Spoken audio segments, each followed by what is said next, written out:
BD jobs এডুকেয়ারে স্বাগতম। ভর্তিচ্ছুদের মনে auto migration নিয়ে যত বিভ্রান্তি, প্লাস এবার মাইগ্রেশন যেভাবে হবে এবং মাইগ্রেশন কিভাবে অন বা অফ করবেন তার বিস্তারিত আলোচনা করব। চলুন শুরু করা যাক।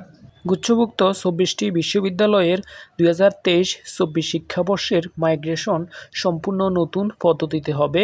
গুচ্ছ বিশ্ববিদ্যালয়ে গতবার থেকে মাইগ্রেশনে ব্যাপক পরিবর্তন এসেছে।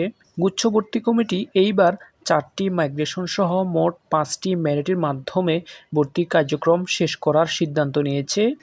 সময় বাঁচাতে এবং ভোগান্তি কমাতে 2022-23 শিক্ষাবর্ষে একই আবেদনের মাধ্যমে বিষয় চয়েস দেওয়ার সিস্টেম চালু করেছে গুচ্ছ ভর্তি কমিটি। এই বছরও একইভাবে বিষয় চয়েস দেওয়ার সিস্টেম ছিল। কোনো ভর্তিচ্ছু প্রথম বা দ্বিতীয় বা তৃতীয় যে কোনো মেরিটে বিষয়ের জন্য মনোনীত বা নির্বাচিত হলে তাকে অনলাইনে ভর্তি নিশ্চয়ন ফি 5,000 টাকা জমা দিতে হবে। ভর্তি নিশ্চয়নকৃত ভর্তিচ্ছুই মাইগ্রেশন সিস্টেমের আওতায় আসবে। ভর্তি নিশ্চয়ন ফি জমা দেওয়ার সাথে সাথে অটো মাইগ্রেশন চালু হয়ে যাবে। এবারের অটো মাইগ্রেশন যেভাবে হবে, ধরুন আপনি বিষয় চয়েস দিয়েছেন 5টি বিশ্ববিদ্যালয়ে। এই 5টি বিশ্ববিদ্যালয়ে ধরলাম 40টি সাবজেক্ট চয়েস দিয়েছেন। এখন আপনি চয়েস ফরমের 10 নম্বর সাবজেক্ট বাংলা পেয়েছেন কুমিল্লা বিশ্ববিদ্যালয়ে। তাহলে মাইগ্রেশন অন রাখলে আসন খালি থাকা সাপেক্ষে আপনি উপরের দিকের যে কোনো সাবজেক্ট সহ বিশ্ববিদ্যালয়ের জন্য পরবর্তীতে মাইগ্রেট করার সুযোগ হবে। অর্থাৎ আপনি উপরের দিকের যে কোনো সাবজেক্ট সহ বিশ্ববিদ্যালয়ে সুযোগ পাবেন। যেমন ধরলাম আপনি চয়েস ফরমের 3 নম্বর লিস্টে ইংরেজি দিয়েছেন কুমিল্লা বিশ্ববিদ্যালয়ে, তাহলে মাইগ্রেশন হয়ে ইংরেজি আসতে পারে। মাইগ্রেশন সবসময় উপরের দিকে হয়, অটো মাইগ্রেশন কখনো নিচের দিকে হয় না। এবারের গুচ্ছ বিশ্ববিদ্যালয়ের মাইগ্রেশন সিস্টেম অনেকটা ঢাকা বিশ্ববিদ্যালয় অধিভুক্ত সরকারি 7 কলেজের মাইগ্রেশনের মতো হবে। কেন্দ্রীয়ভাবে মাইগ্রেশনের কারণে কেউ একাধিক বিশ্ববিদ্যালয়ে একসাথে মাইগ্রেট করে বিষয় পাওয়ার সুযোগ থাকবে না। অনেক ভর্তিচ্ছুর প্রশ্ন, মাইগ্রেশন করতে আলাদা আলাদা করে টাকা লাগে কিনা? উত্তর, না। নিশ্চয়ন ফি 5,000 টাকা জমা দেওয়ার পর আপনি মাইগ্রেশন অন বা অফ করতে পারবেন।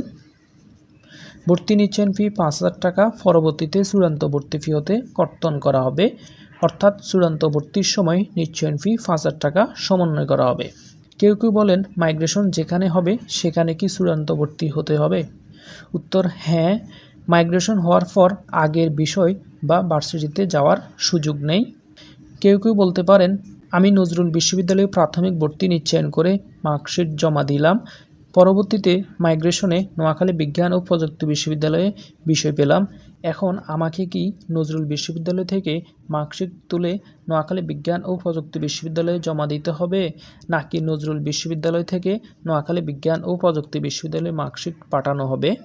উত্তর, আপনাকে নিজ দায়িত্বে নজরুল বিশ্ববিদ্যালয় থেকে কাগজপত্র উত্তোলন করে নোয়াখালী বিজ্ঞান ও প্রযুক্তি বিশ্ববিদ্যালয়ে জমা দিতে হবে। উল্লেখ্য, চূড়ান্ত ভর্তির আগে পর্যন্ত মাইগ্রেশন হয়ে যেখানে যেই সাবজেক্ট আসুক না কেন আপনাকে আপাতত কিছুই করতে হবে না। কাগজপত্র প্রাথমিক ভর্তি নিশ্চয়নকৃত ভার্সিটিতে জমা থাকবে। পরবর্তীতে চূড়ান্ত ভর্তির নোটিশ দিলে তখন নিজ দায়িত্বে জমাকৃত বিশ্ববিদ্যালয় থেকে উত্তোলন করে মাইগ্রেশনে প্রাপ্ত বিশ্ববিদ্যালয়ে চূড়ান্ত ভর্তির সময় জমা দিতে হবে।